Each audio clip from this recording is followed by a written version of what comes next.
Earlier, I reviewed the Federal Reserve minutes for their December meeting, and I hate to say it, but there was a bad part in it. In fact, it was this. It was something that they saw as good news, but has actually now become bad news. Take a look at this. The Fed says private sector job openings, as measured by the JOLTS report, moved back down in October, but remained high. Well, the data that came out today on the JOLTS report actually undid this, revised this October number up, and the numbers today came in hot as well for the current JOLTS report, which we'll break down in just a moment. But what I need you to know before we go into some more detail about this wages issue is the Fed is going to use this as evidence to keep a hard mask on, a hard face in the face of inflation. And even if inflation keeps coming down, the Fed's going to keep being fussy. And they're going to keep being fussy until that JOLTS number actually meaningfully comes down, and it just ain't yet. That means the odds of us going into a recessionary dynamic where the Fed is hiking in a recession are actually higher. So what happened today increases the odds of the Fed hiking in a recession and decreases the odds of the Fed U-turning anytime soon. Let's get into some of the numbers and the charts so you could see why. Just remember that my channel is only sponsored by my programs on building your wealth, linked down below. Learn everything you can about real estate investing, financial analysis, fundamental analysis, stocks and psychology of money. Check out the various programs linked down below. And if you want to shadow me for a day, follow me as we explore properties for house hack. You can also now do that in the link down below. There is an expiring coupon code as we get ready to change the prices. Well, the latest JOLTS report was a complete disaster for the Federal Reserve, and we have Nikki Leaks retweeting a Wall Street Journal article, which we're going to break down in this video. But first, you have to understand that we just got data on the job openings and labor turnover report from the Bureau of Labor Statistics. We were expecting 10 million job openings, and instead what we got is another slap in the face. We got 10.458 million, which is more than it was last time, and the October print, the last report, was revised up. This is now the third consecutive beat above expectations and an unprecedented 11 beats in the last 12 prints. This is not great. In other words, Jerome Powell wants to see fewer job openings so that way we have less potential wage pressure. Because if wages continue to rise while inflation comes down, once we actually see wages rise above the level of inflation, we could create a self-sustaining wage price spiral where wages rising leads prices to rise and vice versa. This would be very bad and would lead to Jerome Powell having to Paul Volcker us. And Jerome Powell has told us that he wants to see job openings around 1 to 1. In other words, one job opening for roughly one unemployed person. However, right now that level sits at about 1.74. In other words, there are about 1.74 job openings for every unemployed worker who exists. Now, that's a problem. While it's down from 2 earlier this year in March, it's still high. And it's a little bit of an issue because while we're going to look at what the Wall Street Journal thinks about this, we have to look at the following. This right here shows you the job openings chart. And when you just simply chart it based on how many individuals or how many individual job openings there are, you can see we're at an unprecedented level in this chart since it was created. This chart began in roughly 2000, and you could see it about 2001, January 2001, and you could see it's clearly at the highest level we have seen it at pretty much ever, with the exception of March, which was a peak. We're down off the peak a little bit, but we're pretty dang high with job openings. And the concern is this elevated level is going to lead to a lot of wage inflation. Now, if we change this to a compound, well, let's actually go to, not a compounded, let's go to a percent change from a year ago. When we look at the percent change from a year ago, at least that number is now negative. And negative is usually what you start seeing when you're walking into a recession or walking out of a recession, right?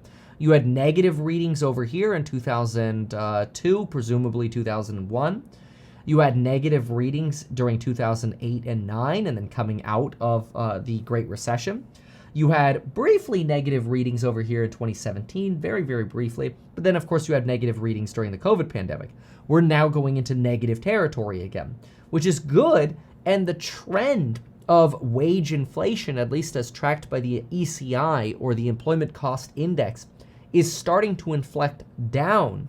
But the risk is still that because we're at such high nominal levels of this jolts report, that maybe, just maybe, we're going to be in a situation of wage inflation soon, which will substantially push inflation up again. But that doesn't actually have to be the case, because see, here's what could happen.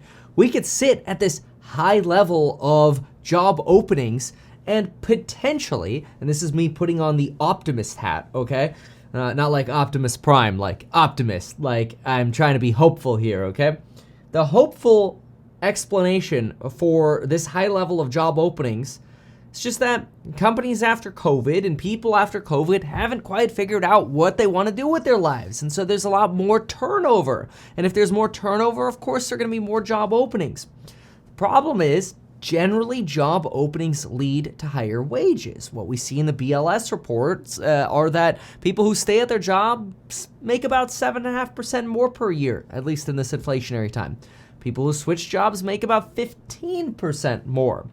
So you kind of, if you put on this hopium hat, have to believe that for some reason, if jolts numbers are going to stay high, wages would align with new jobs and people who are staying at their jobs. But that's not what the fact is, and that's why the Fed is nervous. Now, some say the Fed is just putting on a front to push down inflation expectations and prove their seriousness. But the numbers we got today just aren't great, so it means more pain for longer. Or if you're somebody who really believes in long-term fundamental analysis, like the fundamental analysis we do in the course member live streams every day, then, and maybe you're building a portfolio around some of those, up to you what you ultimately do, right? But you might be thinking to yourself, oh, I guess that just means I've got another year to potentially go out there, grind, work hard, and throw more money into my long-term investments. It's an idea.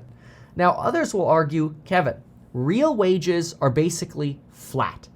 An index for real wages sits at 361 as of Q3 2022, which if you go to Q3 2019, we're only up 2 points on that. Actually, no, we're only up 1 point. 1 point means real wages have been basically flat since 2019. So for 3 years, actual wages have been flat when you adjust them for inflation. Yet the Fed is worried that as inflation comes down, all of a sudden that number is going to skyrocket.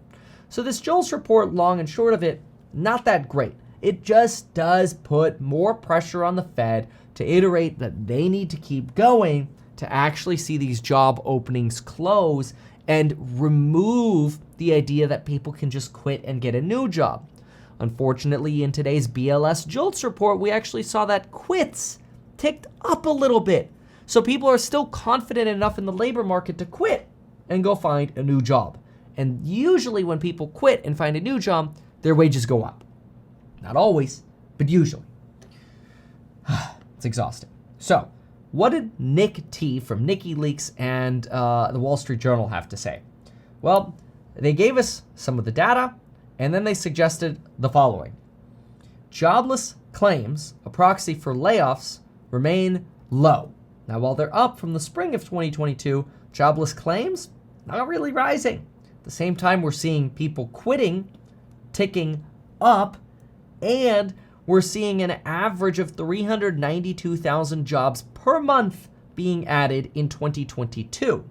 Now, this number right here could be misleading, though. And if there's any saving grace, it's that the Labor Department is actually miscounting jobs that we're creating. And maybe if we're miscounting jobs that we're creating, maybe we're also miscounting how many job openings there actually are. And this has to do with the difference between the establishment survey suggesting we're growing jobs by somewhere around 2.5 million jobs over the first 9 months of 2022 versus the household survey, which really shows that we've grown basically no jobs since 2020, since the beginning of 2022. Now, that could mean that companies are still looking to hire more people than they actually have, than we actually have people to fill, right? So we still have those job openings, but maybe people are moving around trying to figure out what do they want to do with their lives after COVID, and that moving around and shuffling around is leading to more openings, but maybe not necessarily big pay increases. That's where we have to watch that employment cost index, which again, so far is limited. All things are pointing, when it comes to the labor market, to the Fed just being more aggressive until it's time to flip-flop. They talk here about the shift from consumer spending on goods towards services, likely keeping labor demand elevated. And so how do we reconcile all of this? Well, it's tough, but basically here's what you have. You have an ECI, the employment cost index, which is very high. You have job openings that are very high. You have quits, which are rising, not declining. That's not good.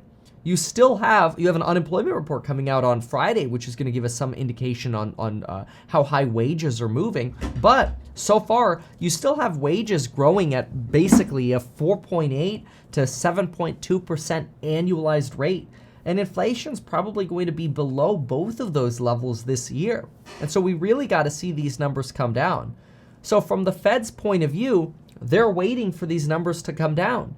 The problem with that is we tend to see unemployment decline towards the end of, or unemployment increase. In other words, all these numbers flip-flop towards where the Fed can be essentially softer. We tend to see all these numbers flip-flop after a recession is already well underway. And that kind of sucks because it means the Fed could be pretty dang late in actually reacting. So the JOLTS numbers today, not great. It continues to reiterate the story to the Federal Reserve that unfortunately the jobs market is just way too tight. And it sucks.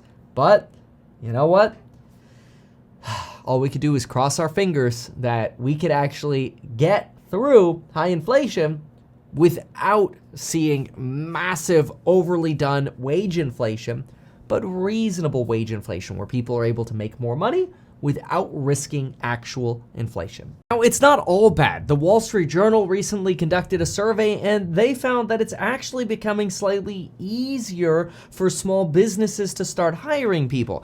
Amazon just announced they're laying off 17,000 workers, more than first planned, and you're starting to see a little more cuts and less hiring, right? We saw Salesforce this morning announce layoffs, and take a look at this particular chart. This shows you the chart of the share of small business owners who said it got easier versus more difficult to find workers. So the balance is coming. The problem is, as these hard numbers keep coming in, we're just going to be in a situation of more pain for longer. And again, maybe that just gives you more of an opportunity to add to long-term positions that you think, once the economy straightens out, are going to do the best for you. Companies maybe that you think have really good pricing power and fundamental staying power. Then in that case, hey, you know what? Maybe as long as things just don't keep going straight down, maybe building over the long term as maybe we Nike swoosh recover, maybe it's not a bad strategy. Remember, I don't actually expect we're going to have a V-shaped recovery here. I think now we're actually going to get the real Nike swoosh, where you go down fast. We've had most of that. You get a nice slow recovery, and it just lets you build. Long-term thinking. Thanks for watching. Check out the program's link down below in your wealth, and we'll see you in the next one.